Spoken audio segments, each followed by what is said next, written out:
Sega.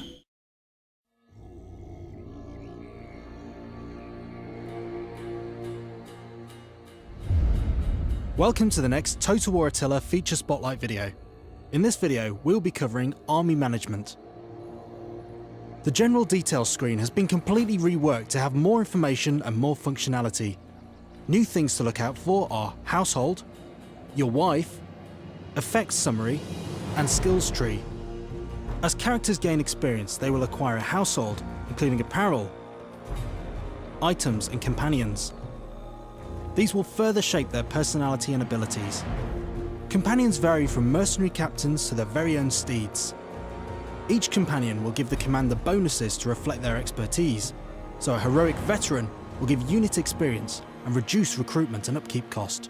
Apparel includes helmets and shields that provide bonuses in the same way. Items such as swords and bows apply bonuses to melee attack and missile damage respectively. All of these household items are interchangeable between characters, so equipping them to suit your army's composition is a great way of further tailoring their role. For example, if you have an army that needs to recruit melee infantry, changing all the household items to those that benefit recruitment experience will help your units start more battle-hardened and cost less to field. The last feature spotlight mentioned the family tree feature, which means every general has the option to take a wife. Having a wife will provide your general with an extra trait. However, this trait may be good or bad, depending on whom you marry your general to. The effects summary is now more detailed and filtered into tabs to make it easier to see what effects are applied where. These include faction, character, campaign map, and military force. Your generals also have skill trees, so you can see how they are progressing and what areas of expertise they are developing towards. Each skill can be upgraded to a tier 2 level, making that skill even more effective. The general starts with the top left skill, displaying some background information on the general. The right side of the skill tree develops battle skills, and the left side advances campaign skills. The number of skill points you have available is located here. The rank of your general is located in the top left of this screen. This bar also shows the amount of experience needed to level up your general. In the same area, you can see the general's authority, cunning, and zeal, as well as age, influence, and loyalty. Loyalty represents a character's dedication to the faction. If loyalty reaches 0, the character will defect, thereby instigating a civil war. Secondly, the force details screen has had a massive overhaul as well. This tab now shows you information like upkeep cost and the amount of battles won. The effects summary is the same as that for generals.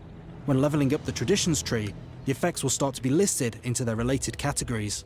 The traditions tree varies from providing morale bonuses, campaign bonuses, and unit experience.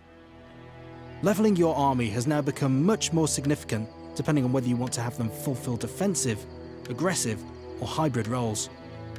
New to Attila, this screen also shows you the integrity of your army. Integrity is your army's morale. This will be affected by defeats on the battlefield, generals' traits, famine, and other factors. Make sure your army's integrity is high when going into a battle, as this will also affect morale in combat. If there is a total loss of integrity, this will also result in a civil war, with the army becoming hostile to you. Another new feature is the decimate option. This option allows you to destroy 10% of a force if its morale is too low and close to rebelling. An army with 80% morale or over cannot be decimated. This tactic was used in antiquity with Roman legions. If a unit had mutinied or deserted, 1 out of every 10 men was chosen at random and beaten to death by the other 9. The remaining men would have to renew their oath of service and was sometimes made to live outside of camp. Other new features include being able to preview the battle map before a battle. Some units are stealthy on the campaign map, meaning they are not visible in army view. If an army has enough action points when it begins mustering, it will also fortify so it cannot be attacked easily. All of these new army management features also apply to navy management and brings more depth to character customization and army formation. We hope you enjoyed taking a look at this feature spotlight. Keep an eye out for our next spotlight soon.